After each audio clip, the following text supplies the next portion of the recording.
Welcome back to लर्बन academy. Myself Shruti Sharma. और कल मैंने आपको क्लास ली थी एमसीवी की। क्लिनिकल पैथ का ये टॉपिक है डीएमएलटी फर्स्ट ईयर के लिए। तो mean corpuscular volume, it means that कि यहाँ पर जो मेजरमेंट किया जाता है ब्लड टेस्ट के अंदर, वो किया जाता है आरबीसी की साइज का। तो कह सकते हैं कि ये वाला जो टॉपिक है वो आरबीसी से रिलेटेड टॉपिक है। जैसे कि G6PD है, सिकल सेल है, पीसीवी है, दे ऑल जो नेम मैंने भी लिए हैं आपको, वो आरबीसी से रिलेटेड है। तो कल मैंने आपको समझाया था कि जो पीसीवी का जो मेजरमेंट होता है वो किस फॉर्मूले से किया जाता है। तो PCV equal to MCV equal to PCV percentage into ten divided by RBC count million per cubic MM. यहाँ पे ये फॉर्मूला इस तरह से लिखा हुआ है चाहे इस तरह से लिखा हुआ है, दोनों एक ही बात है। इसके अलावा कल हमारा जो नॉर्मल रेंज था, तो नॉर्मल रेंज है इसका 80 to 100 फेमटोलीटर, लो एमसीवी है इसका लेस देन 80 और हाई एमसीवी है मोर देन 100। तो एमसीवी की वैल्यू अगर आपकी डाउन आ रही है, कम आ रही है अपने रेंज से, मीन्स आपको आयरन डेफिशिएंसी। और अगर ज़्यादा आ रही है, it मीन्स कि आपको कोई लिवर डिजीज़ हो सकती है या विटामिन B12 की डेफिशिएंसी हो सकती है। इसके अलावा एमसीवी कॉर्पस्कुलर वॉल्यूम का यहाँ पे मतलब ये है कि आपके टोटल आरबीसी का जो काउंट है उसमें जो उसका एवरेज नंबर है आरबीसी का, वो एज ए स्मॉलर की साइड जा रहा है या कि लार्जर की साइड जा रहा है उसकी साइज के लिए।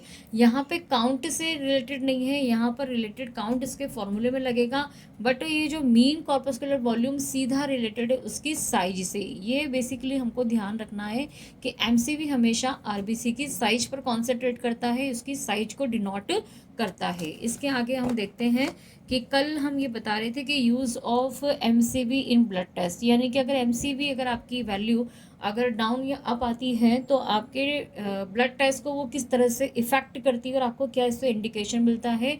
तो हमने कल एनीमिया पढ़ा था, एनीमिया में थैलेसीमिया मैंने आपको बताया था कि थैलेसीमिया में आरबीसी भी कम हो जाती है और एचबी भी कम हो जाता है, तो थैलेसीमिया डिजीज़ हो जाती है। It kind of A anaemia. और अगर आपका ये विटामिन अगर ये हाई हो जाता है एमसीवी का वैल्यू, तो आपको लेक ऑफ विटामिन B12 की कमी हो जाएगी और साथ में आपको certain autoimmune disease and liver disease हो जाएगा। ठीक है, तो it also possible to have anaemia with a normal MCV if anaemia is caused condition such as, यानी कि हो सकता है कि आपको नॉर्मल एमसीवी आ रहा है बट आपको एनीमिया जैसे चांसेस अगर आपको लग रहे हैं, तो आपका सडनली ब्लड आपका लॉस हो जाएगा, किडनी पे भी इफेक्ट आएगा और एप्लास्टिक एनीमिया हो जाएगा। देखिए मैं एनीमिया पे एक सेपरेट वीडियो बनाऊंगी जिसमें किस टाइप के एनीमिया होते हैं, इसमें क्या हिमोलाइसिस होता है, किससे ब्रेकडाउन होते हैं, कौन से इसमें फैक्टर होते हैं जो कि एनीमिया को डिनोट करते हैं, और एनीमिया जैसी जो डिजीज़ होती है वो आपकी बॉडी पे कहाँ इफेक्ट करती है। तो हमें एनीमिया का हम एक अलग से सेपरेट टॉपिक पढ़ेंगे जिसके अंदर हम आपको पूरा उसमें डिफाइन कर पाएंगे कि क्या एनीमिया होता है और ये क्या ब्लड डिसऑर्डर होता है। ठीक है, इसके आगे देखिए कि जो एमसीवी वैल्यू होती है उसमें दो तरीके से भी दिखाया जाता है।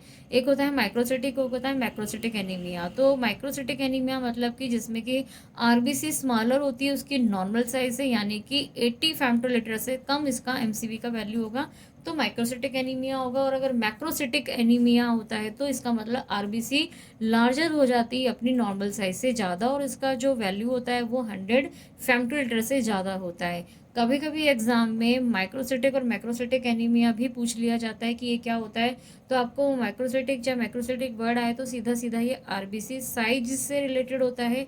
तो ये हमको ध्यान रखना है कि ये आरबीसी साइज से रिलेटेड है, और जहाँ पे आरबीसी साइज की बात आ रही है वहाँ पे एमसीवी आएगा और जहाँ पे एमसीवी आएगा वहाँ पे माइक्रोसिटिक एनीमिया आएगा। तो इस तरह से आप अपने ये वाला जो टॉपिक है एमसीवी को, हम ये हेमाटोलॉजी और क्लिनिकल पर दोनों से ही रिलेटेड टॉपिक है, इसको आप अच्छे से यहाँ पर समझ रहे हैं। तो एमसीवी इंक्रीज्ड, तो अब हम यहाँ पे कुछ डिजीज़ के नाम पढ़ेंगे कि किस डिजीज़ के अंदर एमसीवी के चांसेस होते हैं और क्या डिजीज़ उसके अंदर हो सकती है। तो देखिए इसमें मैक्रोसिटिक एनीमिया, क्योंकि ऑब्वियसली बड़ी बात है, मैक्रो मतलब बड़ा, माइक्रो मतलब छोटा, तो इंक्रीज हो रहा है क्योंकि आरबीसी का जैसे मान लीजिए नॉर्मल साइज ये है और उसका साइज मान लीजिए ये हो गया, तो ये मैक्रो हो गया, ये मैक्रो आरबीसी हो गई। जबकि ये आरबीसी कहती है ये आरबीसी आपके यहाँ पर नॉर्मल साइज में है। तो नॉर्मल से जब बड़ा साइज हो जाता है तो ये एमसीवी इंक्रीज हो जाती है, जिसमें कि macrocytic anaemia, hypothyroidism, chronic hypoxia, alcohol या मेडिकेशन, फिनॉन्टिन। तो ये कुछ ऐसी डिजीज़ होती है हमारी बॉडी के अंदर। अगर हम इसके सेपरेट सेपरेट अगर हम इस चीज़ पर डिस्कस करने लगेंगे तो मेरा वीडियो बहुत लंबा हो जाएगा। तो अभी जस्ट आपके माइंड में केवल ये चीज़ होनी चाहिए कि एमसीवी जो इंक्रीज हो रहा है वो उसके साथ होने वाली डिजीज़ को क्या साथ में लेकर चलता है।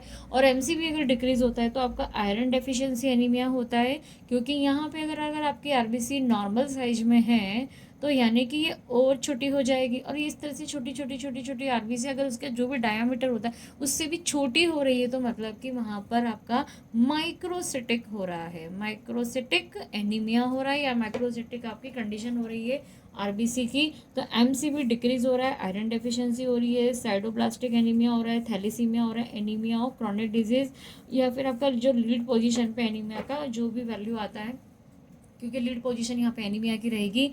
और यहाँ पे जो नॉर्मल वैल्यू होती है मैन और वुमेन में वो 80 to 100 फेमटोलीटर ही होती है। तो होपफुली एमसीवी के अंदर ध्यान रखने वाली बात यह है कि ये सीधा सीधा आरबीसी की साइज को डिनोट करता है। एज पर जैसे आरबीसी को बीच में लिख लेते हैं हम नॉर्मल साइज, और अगर इधर इसका हाई अगर साइज आ रहा है, हाई साइज आ रहा है तो मतलब ये हो गया मैक्रोसिटिक, और अगर ये लो हो रहा है तो ये हो गया माइक्रोसिटिक। ठीक है। दूसरा एमसीवी जो डिनोट करता है वो डिनोट करता है एनीमिया को, एनीमिया, B12 और लिवर डिजीज। एनीमिया हो जाएगा लो में और ये हो जाएगा हाई में। ठीक है।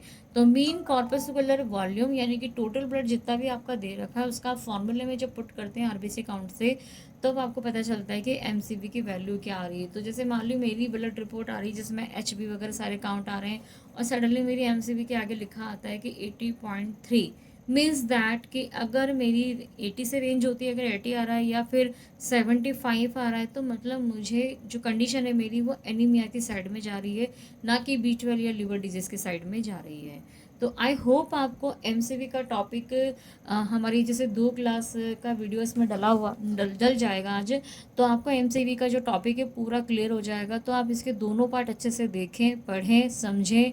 और अगर आपको कहीं पे भी कमेंट करना में आ रहा है, आपको समझ में नहीं आ रहा है, कहीं भी आपको डाउट है तो आप प्लीज़ मुझे कमेंट कीजिए। और किस टॉपिक पे आप वीडियो चाहते हैं वो भी आप मुझे इसमें कमेंट में दे सकते हैं। तो प्लीज़ आप मेरे चैनल को लाइक, शेयर एंड सब्सक्राइब करें ताकि आपको नोटिफिकेशन टाइम टू टाइम मिलता रहे जो भी मेरे फर्दर टॉपिक्स होंगे।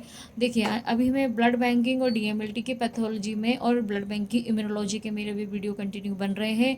अब मैं आज से डीओटी यानी कि जो ऑपरेशन थिएटर की जो माइक्रोबायोलॉजी है वहाँ पे भी मैं माइक्रोबायोलॉजी में पैरासिटोलॉजी आज से थोड़ा सा स्टार्ट करूँगी। बीच में उनका पैरासाइट है, वायरस है, फंगस है, और उसके अंदर आने वाले जो वीडियो होंगे वो आपके एंटीजन और एंटीबॉडी या इस टाइप की इम्यूनोलॉजी में होंगे।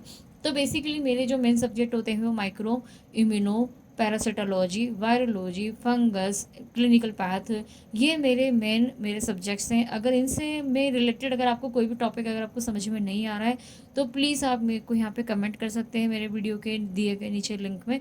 तो आई होप आपको आज का वीडियो समझ में आया होगा। Thank you.